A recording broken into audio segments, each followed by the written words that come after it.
may papakita ko sa inyo, no, kung paano magluto ng papaitan, laman loob ng baka. Pinakamasarap na papaitan to. Ito yung ating mga ingredients. Ayan yan. At toppings natin yung, ayan, at pinakulan muna natin bago natin siyang hiwa-hiwain. Piniga, ayun piniga. Yan yung madamo. Pinapiga natin para pampalasa. Ito naman yung hotdog.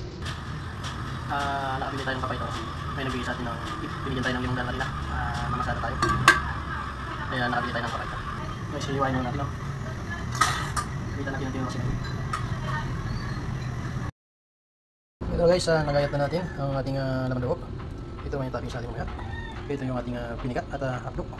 Ito naman yung ating mga ingredients. Okay, sisimulan na natin.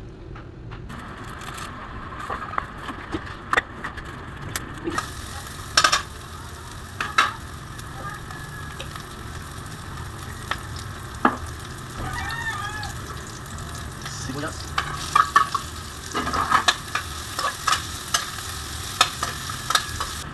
Madamo. Ilalagay na natin. Ilalagay na natin sa sabaw. Diba? Titikman na natin ang sarap na papaitan.